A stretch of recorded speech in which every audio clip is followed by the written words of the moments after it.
बहुत स्वागत करता हूं अपने सभी बच्चों का आपके अपने चैनल क्रिस्टल ऑल पर। और मैं हूं आपका अपना साइंस गुरु और आज हम क्वेश्चंस डिस्कस करने वाले हैं एक बहुत ही इंपॉर्टेंट चैप्टर जिसका नाम है इलेक्ट्रोकेमिस्ट्री का। और ये आपका लेक्चर नंबर 8 हो चुका है। आप हमारे अगर सातों लेक्चर पहले के नहीं देखे हैं तो आप हमारे इसी चैनल पर जाकर आप सर्च करके आप देख सकते हैं। हम लोग बेसिकली केमिस्ट्री के सीरीज को कंटिन्यू कर रहे हैं जहां पर हम केमिस्ट्री के सारे इंपॉर्टेंट चैप्टर्स के प्रीवियस ईयर क्वेश्चंस की चर्चा कर रहे हैं, जिससे आपको आइडिया लगेगा कि पीवाईक्यूज कौन से थे, किस प्रकार के क्वेश्चन सीयूईटी में आते हैं और ये सभी क्वेश्चंस आपको नॉलेज बढ़ाने में काम आएंगे।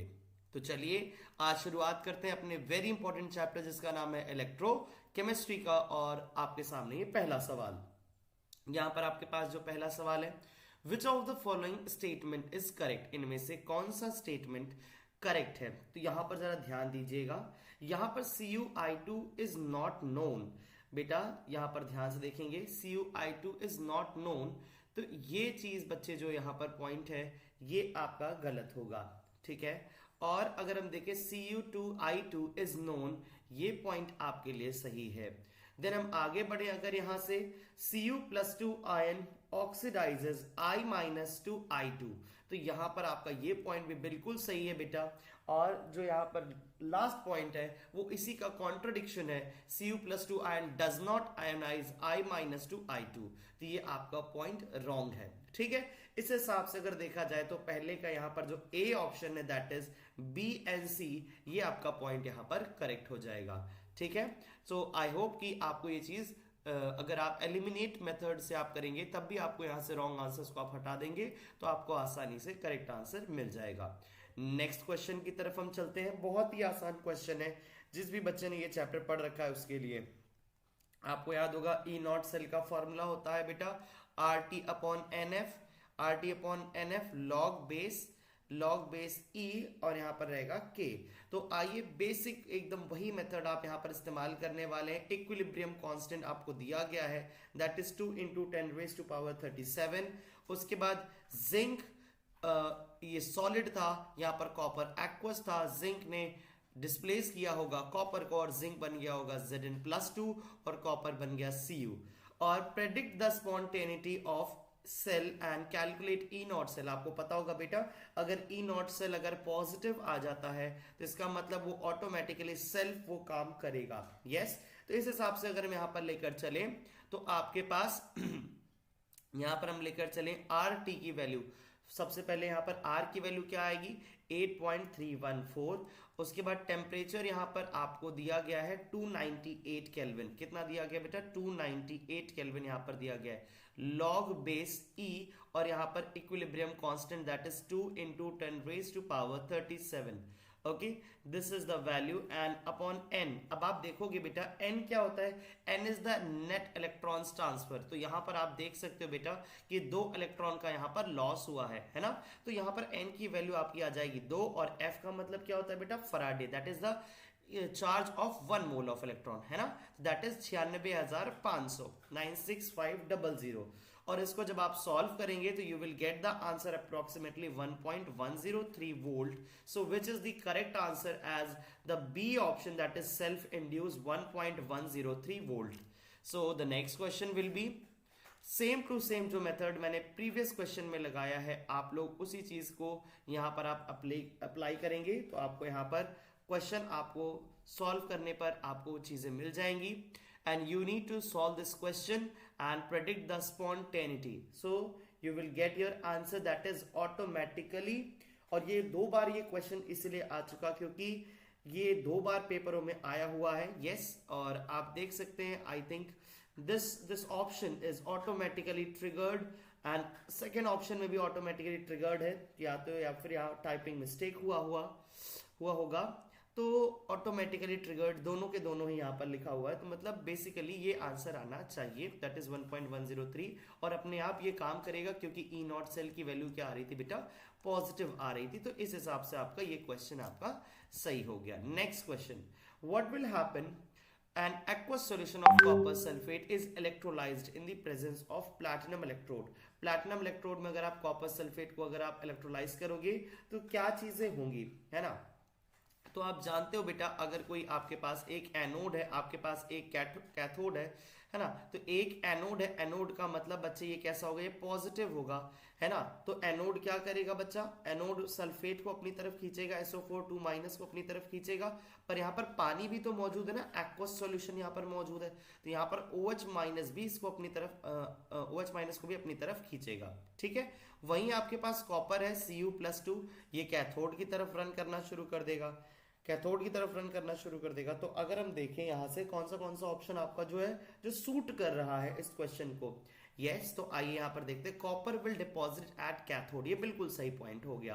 Copper will be deposited at anode, गलत बात है, ये तो नहीं होने वाला है ना। फिर ये जो OH यहाँ पर जा रहा है बेटा, यहाँ से ना ऑक्सीजन विल बी रिलीज्ड, है ना। तो ऑक्सीजन अगर यहाँ से रिलीज हो रही है, तो यहाँ पर आपका oxygen will be expelled eight the anode, yes, ये बात आपका बिल्कुल सही है। और यहाँ पर कह दिया कैथोड, तो ये पॉइंट तो गलत हो गया। इस हिसाब से ANC कहाँ है, ये है यहाँ पर है C, ANC, that is the C option will be the correct answer.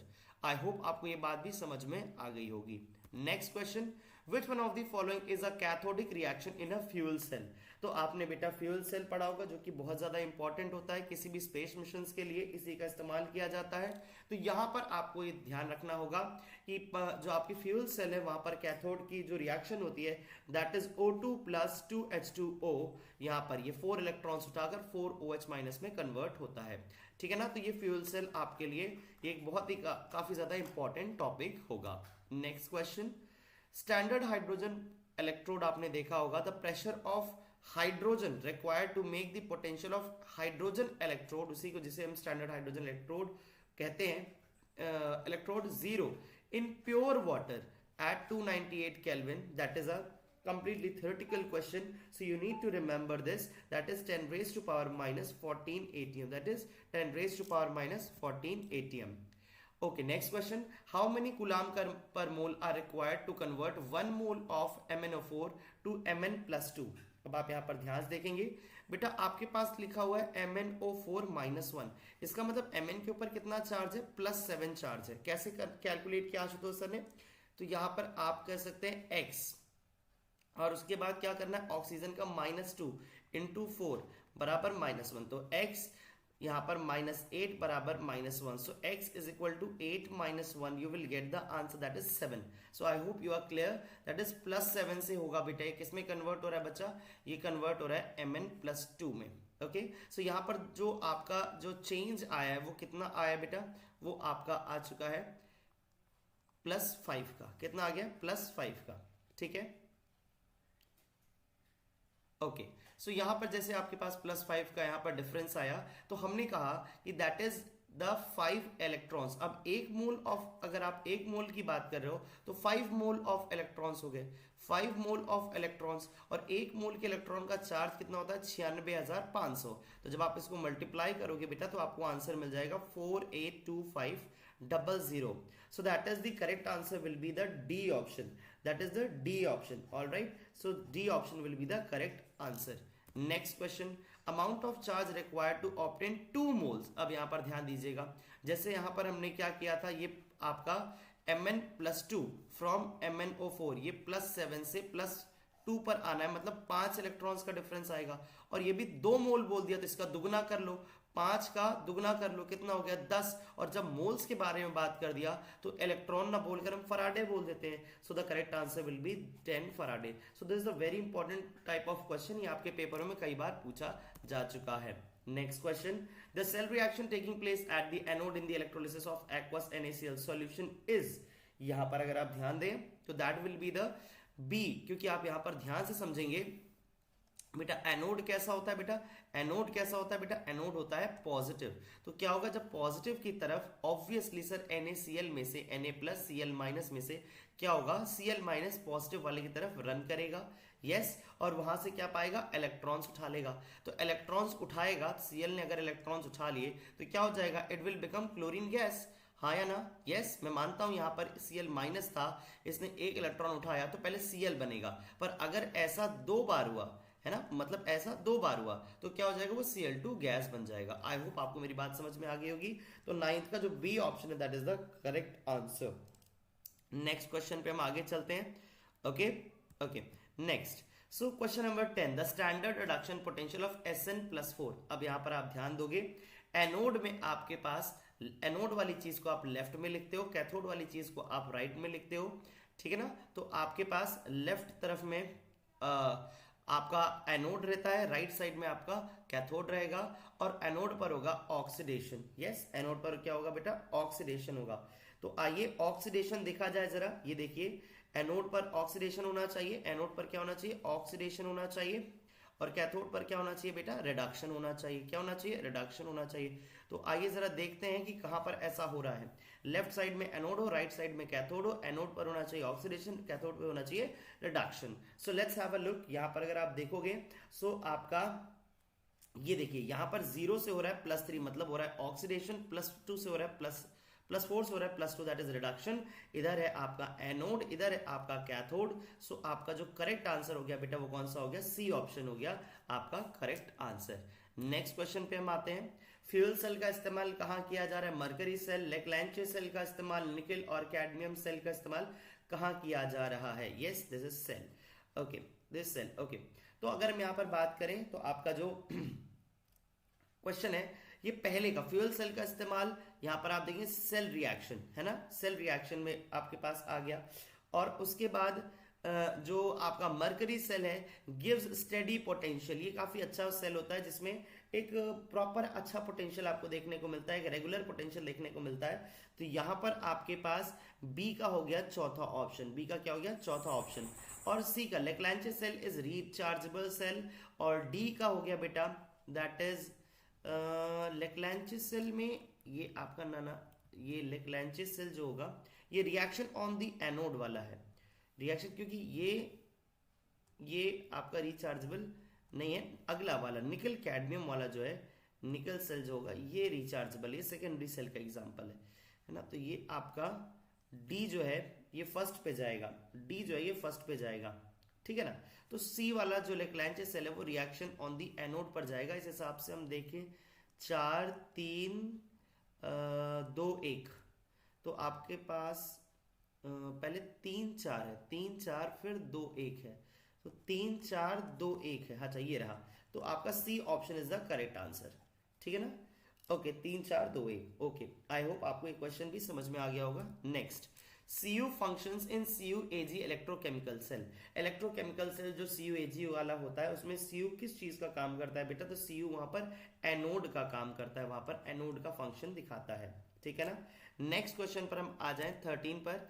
अगर हम इन एलिमेंट्स को अगर हम सीक्वेंस में हम अरेंज करें, यस, तो आप इस चीज को देखेंगे। सबसे पहले जो सबसे ज्यादा आपके पास जो पॉजिटिव है या नेगेटिव है उनको एक बार सीरीज बना लीजिए। तो अगर आप पोटेशियम के लिए आप रखें E for potassium, yes, E for potassium, और ये कहां से, प्लस से के 0 तक, मतलब आप ध्यान समझिएगा सब जगहों पर किसका ये क्या दिए गए, रिडक्शन पोटेंशियल दिए गए है ना। सब जगह पर क्या दिए गए बेटा, रिडक्शन पोटेंशियल दिए गए हैं। तो अगर हम E फॉर Ag प्लस, ये किस में कन्वर्ट हो रहा है, Ag में कन्वर्ट हो रहा है, अगेन यहाँ पर है 0.8। उसके बाद फिर अगर हम लिख रहे हैं E, यहाँ पर Cu 0 से Cu+2। अब आप इस चीज को देखो, इसको हम क्या कर लें, ये देखिए यहां पर ये ऑक्सीडेशन पोटेंशियल दे दिया है ना, ये ऑक्सीडेशन पोटेंशियल दे दिया। इसको हम घुमा के लिख लेते हैं, कैसे लिख लेते हैं, Cu+2 से Cu कन्वर्ट कर लेते हैं, ठीक है। और इसको हमने क्या कर दिया, जो प्लस में था उसको माइनस में कर दिया, 0.34 कर दिया, ठीक है ना, रिडक्शन पोटेंशियल में कन्वर्ट कर दिया। अगेन आप ये देखो, ये +2 से 0 हो रहा है, ये तो रिडक्शन पोटेंशियल में ये निकल को Ni में कन्वर्ट किया -0.25, और ये +1 से अगेन रिडक्शन हो रहा है, बहुत सही, ये भी Li+1 से Li हो रहा है, तो ये हो गया -3.05। अब आप देखो सबसे ज्यादा नेगेटिव कौन है यहाँ पर, अगर आप देखोगे सर सबसे ज्यादा नेगेटिव कौन है यहाँ पर, लिथियम है कि नहीं। यहाँ पर सबसे ज्यादा नेगेटिव कौन है, लिथियम है ना। तो अब आप इस चीज को आप ऑब्जर्व करोगे कि लिथियम कहाँ चला जाएगा, लिथियम सबसे लास्ट में चला जाएगा, है ना, लिथियम सबसे लास्ट में चला जाएगा। तो ये आपका ई ऑप्शन सबसे लास्ट में हो गया, मतलब या तो ए होगा या तो सी होगा, है ना, ए होगा या तो सी होगा। उसके बाद उससे कम जो है कौन सा है, -3.05 के बाद 2.93 और that is your potassium. Potassium मतलब ए, मतलब ई के बाद जो पीछे से आना चाहिए वो ए आना चाहिए। तो इतने से ही मैंने कंपेयर कर लिया है कि 13 में आपका जो ऑप्शन बनना चाहिए वो सी ऑप्शन बनना चाहिए, ठीक है ना, क्योंकि और कहीं ई के पीछे ए आ नहीं रहा है। यस, तो इस तरीके से हम इसको कंपेयर कर सकते हैं। नेक्स्ट क्वेश्चन पे मैं आऊंगा। Number of coulombs required for the reduction of 1 mole of, अब यहाँ पर ध्यान समझेंगे, वन आपको ये यहाँ पर क्या करना है, इसी चीज को कूलाम में आपको आंसर करना है। तो अगेन वही +5 से प्लस जो +7 से +2 वाला हाल है। तो +5 यहाँ पर 5 है, तो 5 को 1.6 इंटू 10⁻⁻19 कूलाम से आप मल्टीप्लाई कर दोगे। सो you will very easily get your answer and कितना आ जाएगा, आपको इसका भी आपको आंसर मिल जाएगा, ठीक है ना। So you will get your answer that is B option, that is your 4.825 into 10⁵. Okay, the next question will be the solution of copper sulfate solution cannot be stored in zinc vessel. क्यों, क्या होगा अगर आपने इसको copper sulphate solution को रखा ना, तो जिंक क्या कर देगा, जिंक उसको कॉपर को डिस्प्लेस कर देगा। यस, तो इस हिसाब से आपका क्या होगा बेटा, अगर जिंक है ना, जिंक कॉपर को डिस्प्लेस करेगा that is more reactive, that means, तो इसका मतलब जो रिडक्शन पोटेंशियल ऑफ कॉपर है वो हायर है देन जिंक। यस, तो यहाँ पर आपका क्या हो जाएगा, reduction potential of copper is higher than that of zinc, तो 15 का डी ऑप्शन। नेक्स्ट क्वेश्चन पे हम आ जाए, on the basis of information available from the reaction. अब आप यहाँ पर ध्यान से देखिएगा, यहाँ पर क्या दिया गया बेटा, आपका यहाँ पर दिया गया है कि द नेट एनर्जी, देखिए ये गिब्स फ्री एनर्जी दे दी -827 किलो जूल। अब किलो जूल है तो एक काम करो, इसको 1000 लगा लो, सबसे पहले 1000 जूल में कन्वर्ट कर लो, और पर मोल ऑफ O2 मतलब एक O2 के लिए बताया गया, जबकि यहाँ पर कितने O2 है, यहाँ पर 3 O2 है, तो पहले आप × 3 कर लीजिए, ठीक। उसके बाद आपको क्या लगाना है, डेल जी बराबर -NF E cell, NF E cell, minimum EMF ही तो निकालना था आपको। यस, तो आपको क्या लगाना है, -827,000, ठीक है ना, × 3 बराबर -N। N how many electrons are getting transferred, कितने इलेक्ट्रॉन ट्रांसफर हो रहे हैं, जरा देखना। Al पर कितना चार्ज है, +3, कितने बार है Al +3, 2 बार, मतलब +6, और यहाँ पर ये पूरा मॉलिक्यूल कितनी बार है, 2 बार, मैंने +6 का दुगुना तो कितना हो गया, 12 हो गया। तो n की वैल्यू कितनी आ जाएगी, 12 इंटू आपका जो फराडे का चार्ज 96,500 इंटू आपके पास क्या आ जाएगा, ई सेल, उसके बाद आपको लगाना है ई सेल। तो जब आप इसको मल्टीप्लाई करोगे तो you will get your answer, that is E cell बराबर 2.14 वोल्ट, ठीक है ना। So the A option is the correct answer. Okay, the next question will be electrolysis of molten NaCl gives. अब ध्यान से देखेंगे, अगर आपके पास ये है आपका cathode, cathode is negative, cathode is negative and the anode is positive, and the anode is positive, है ना, एनोड इज पॉजिटिव। तो आप इस चीज को समझें कि मोल्टन बोला गया है कि जो पिघला हुआ है ना, पिघला हुआ है, तो क्या होगा बच्चे, ध्यान समझिएगा, यहाँ पर पानी तो है नहीं, Na+Cl-, ये मोल्टन है, पिघला हुआ है खुद ही। तो अब क्या होगा, जो पॉजिटिव वाली चीज है वो कैथोड की तरफ जाएगी, जो नेगेटिव वाली चीज है वो एनोड की तरफ जाएगी, मतलब ऑब्वियसली जो डी ऑप्शन हो गया आपका वो करेक्ट आंसर हो गया, 7th का D. Next question, the marginal molar conductivity of H2O। समझिएगा जरा, H2O का निकालना है तो आपको H और OH को जोड़ना है और जो एक्स्ट्रा चीजें बन जाए उसको निकालना है। यहां से देखो H मिल रहा है, यहां से देखो OH मिल रहा है, और जो एक्स्ट्रा चीजें बन रही है Na और Cl, ये यहाँ पर माइनस हो जा रहा है, देखो ये यहाँ से माइनस हो जा रहा है ना, molar conductivity eight infinite dilution वाला।